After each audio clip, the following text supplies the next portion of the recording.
পাঁচজন ভক্ত মানে এই পাঁচজন ভক্ত যে সেবা করবে সেই বস্তু নয়। আপনারা বৈষ্ণব সমাজে ঢুকেছেন, সবকিছু আপনারা জানেন। ভূতাত্মা, জীবাত্মা, পরমাত্মা, আত্মারাম, আত্মারামেশ্বর, এগুলো আছে। কেউ পরমেষ্টি আত্মা বলে, সে যে কি বলে। এই যে পাঁচজন, এই বৈষ্ণবদের গুরুদেব সবকিছু শিখাই দেয় তার শিষ্যদের, কতটুকু শিখায় আলাদা ব্যাপার। সব পঞ্চকরণ করে যা যা রান্না হয়েছে, বাড়িতে বস্তু তৈরি হয়েছে, সবকিছু দিয়া একটু মাধুকরী করে আগে সে গুরুদেবকে নিবেদন করছে, তারপরে অনাদির আদি গোবিন্দকে নিবেদন করছে, তারপরে সে বদনে দিচ্ছে। আর সেটা গুরু কৃপায়, ভগবান কৃপায়, সে পাঁচ আত্মায় সেই প্রসাদ গ্রহণ করে। এটা হচ্ছে বৈষ্ণবের ধর্ম। এগুলো করে থাকে। স্বরূপ হয় প্রভু বসি করো দর্শন, তুমি বসে দর্শন করো, আমি ইয়া সব লইয়া করি পরিবেশন, আমি এদেরকে নিয়ে পরিবেশন করছি। স্বরূপ জগদানন্দ কাশীশ্বর শঙ্কর চারিজন পরিবেশন করে নিরন্তর। প্রভু না খাইলে কেহ না করে ভোজন, প্রভুকে সেদিন কাশীশ্বরের নিমন্ত্রণ, কাশী মিশ্রের নিমন্ত্রণ ছিল সেদিন, কিন্তু প্রভু সেখানে না গিয়ে এই ভক্তদের নিয়ে তিনি সেবা করছেন।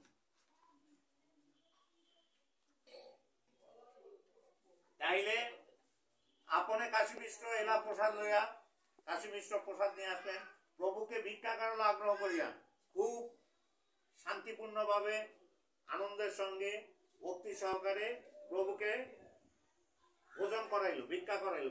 ভিক্ষা মানে ভজন আর কি।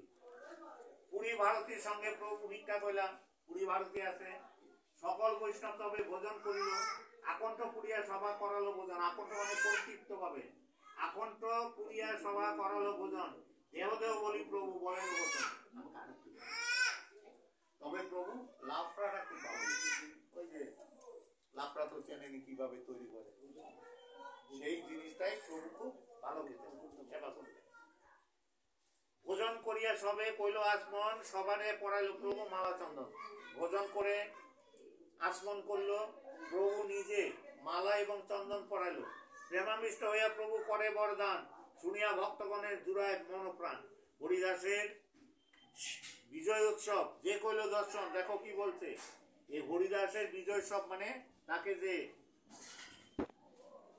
সমাধিস্থ করছিল এবং পারলৌকিক ক্রিয়ার পরে, সব সেবার পরে, হরিদাসের বিজয় উৎসব যে কইল দর্শন, যে দেখলো, যে তাহা নৃত্য কইল, যে কইল কীর্তন, যে নৃত্য করেছেন, নেচেছেন, কীর্তন করেছেন, যে তারে বালুকা দিতে করিল গমন, যে বালুকা দিয়েছে, তার মহোৎসবে যে করিল ভোজন, যে যে ভোজন করছেন, অচিরে তার সবাকার হবে কৃষ্ণ প্রাপ্তি। অচিরে সবাকার হবে কৃষ্ণ প্রাপ্তি। কৃষ্ণ প্রাপ্তি, কৃষ্ণকে সামনাসামনি দর্শন করা যায়, তার কৃপা পাওয়া যায়, তাকে যদি দর্শন করা যায়। কারণ কৃষ্ণের রূপের এক কোণ ডুবায় যে ত্রিভুবন। আমরা একটা ধরিত্রীতে এসে আমরা সাধু দর্শন করতে পারছি না, আমরা তীর্থক্ষেত্রে যেতে পারছি না, ইত্যাদি ইত্যাদি। সেখানে একজনেরই যদি এই অবস্থা হয়, তাহলে সেখানটা বলছে যে কৃষ্ণের রূপের এক কোণ ডুবায় যে ত্রিভুবন, স্বর্গ মর্ত্য পাতাল অনন্ত কোটি বিশ্বকেও সে ডুবাই দিতে পারে তার কৃষ্ণ প্রেমের কৃপা রসে, তার উজ্জ্বল রসে। তাইলে কৃষ্ণ রূপের এক কোণ ডুবাই যে ত্রিভুবন, সর্বজীব করে একত্র। তাহলে তারে যদি কেউ সামনাসামনি দর্শন করে, শিকল দিয়ে আটকাইতে হবে, উন্মত্ত পাগল হয়ে যাবে। তাই তিনি কাউর একজন কোনো ভক্তের মাধ্যমে, কোনো বৈষ্ণবের মাধ্যমে, কোনো সাধুর মাধ্যমে, সে ভক্ত যদি একনিষ্ঠ প্রেমিক হয়, যদি মনের ইচ্ছাগত, যদি মনের সঙ্গে